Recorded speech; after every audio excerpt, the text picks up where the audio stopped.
Hi friends, welcome back to Mangalorean Taste Buds by Asha.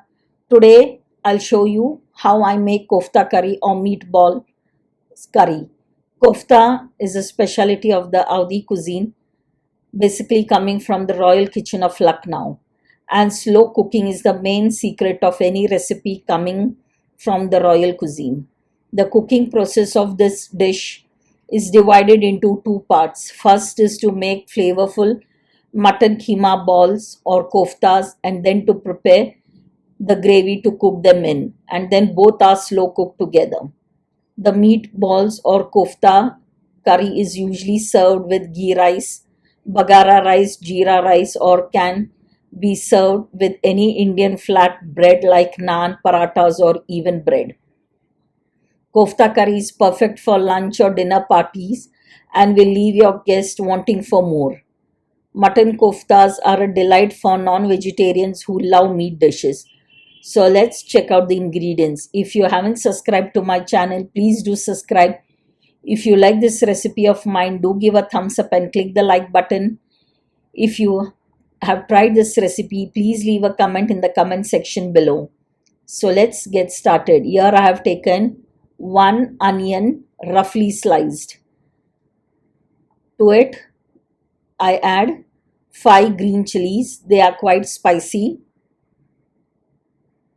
If you want, you can increase or reduce the chilies.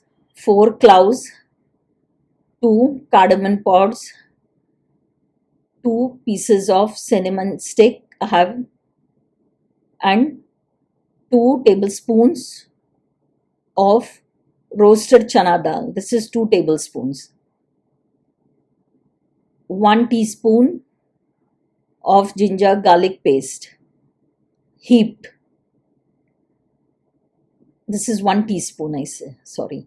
Salt as per taste. Grind this masala to a paste. Do not add water. Add 1 teaspoon of turmeric powder and 1 teaspoon of chili powder, 1 egg. This is 500 grams of keema. You can use mutton, chicken, or beef. I have ground it in the mixie so that it becomes a nice paste. And now mix it with the masalas. Use your hands for this and mix it thoroughly so that everything is well incorporated. Add chopped coriander leaves and juice of half a lemon. Here I have taken half teaspoon of cumin seeds, 1 teaspoon, 1 tablespoon of coriander seeds, and dry roast it in a pan. Do not add any oil. Keep the flame on slow so that you don't burn the spices, nor it should change color. If it becomes dark brown, the gravy will change its color. Once the jeera and cumin are roasted, switch off the flame. Add 1 tablespoon of poppy seeds or khashkash. The heat of the pan is enough. Then add around 3/4 cup of grated coconut. Coconut here is optional, but adding this gives a gravy. Here I have taken 2 large onions sliced, 2 tomatoes roughly chopped. I will make puree of the tomatoes.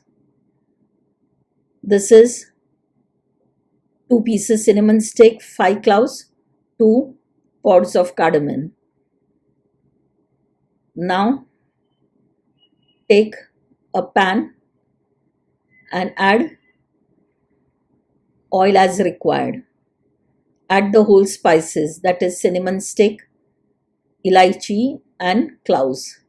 Fry till it releases a nice aroma. Do not burn them. Keep the flame on sim.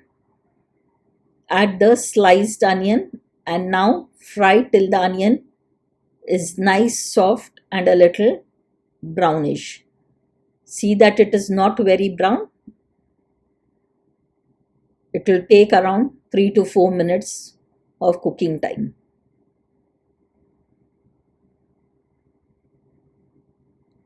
Keep on frying. At this point of time, you can add a little salt to cook. Add around 1 heaped teaspoon of ginger garlic paste. To fasten the process, you can add a little salt. Keep frying till the raw smell of the ginger garlic goes.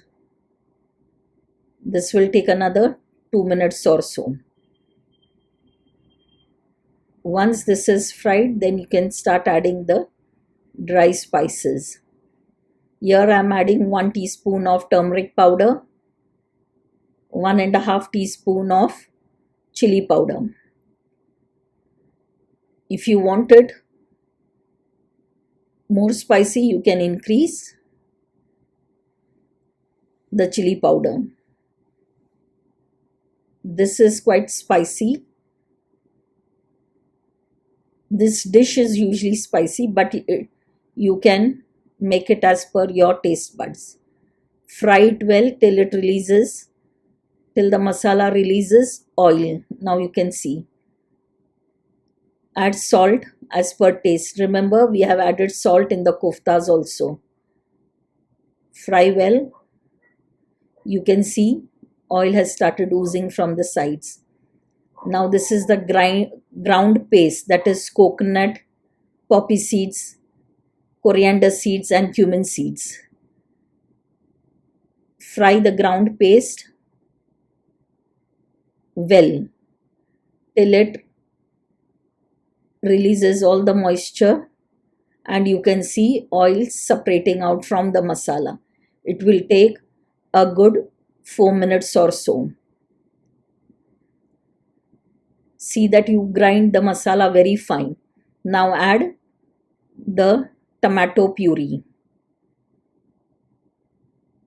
and keep frying till everything is well combined and the mixture turns quite dry.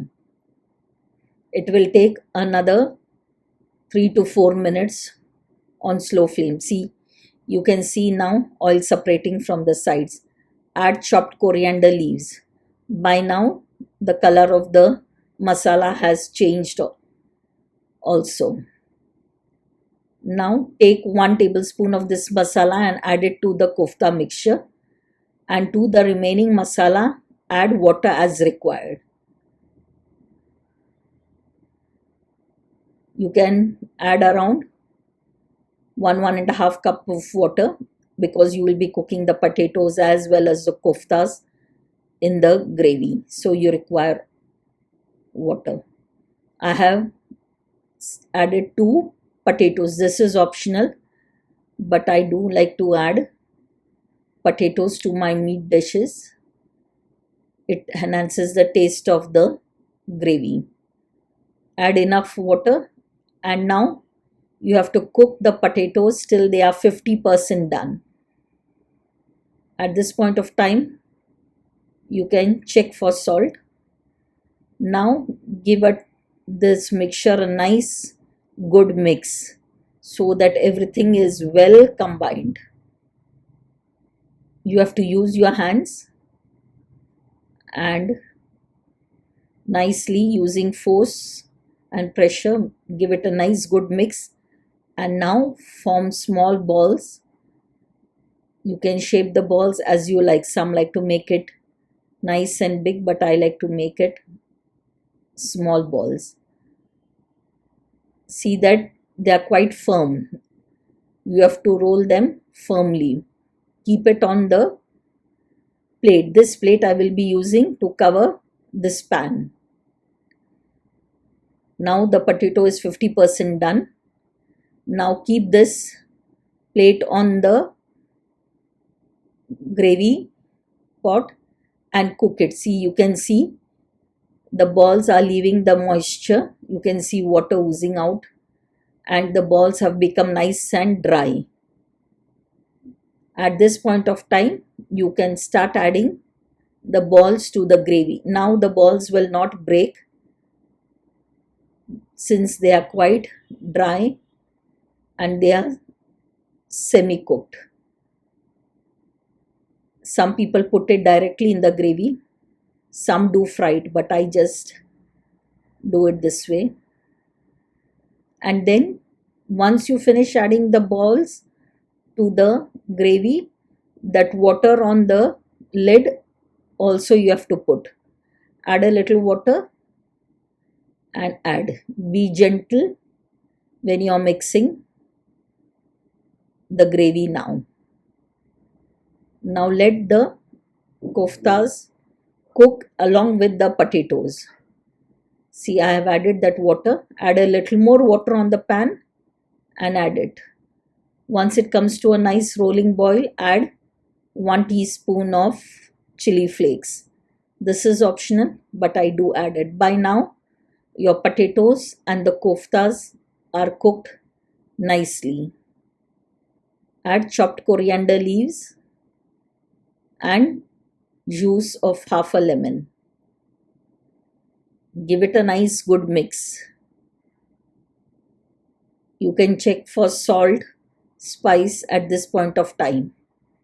This goes very well with any rice or even with naan, roti, parathas.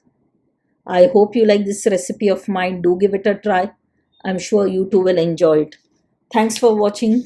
Please like, share and subscribe to my channel, and do not forget to click the bell icon to get notified as and when I upload a new recipe. The list of ingredients is given in the description box below. So my dear friends, hope you have enjoyed this quick and yummy recipe.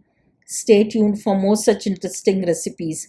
Till we meet again, check out my other recipes at Mangalorean Taste Buds by Asha. Bye, see you soon with the new interesting recipe. Take care.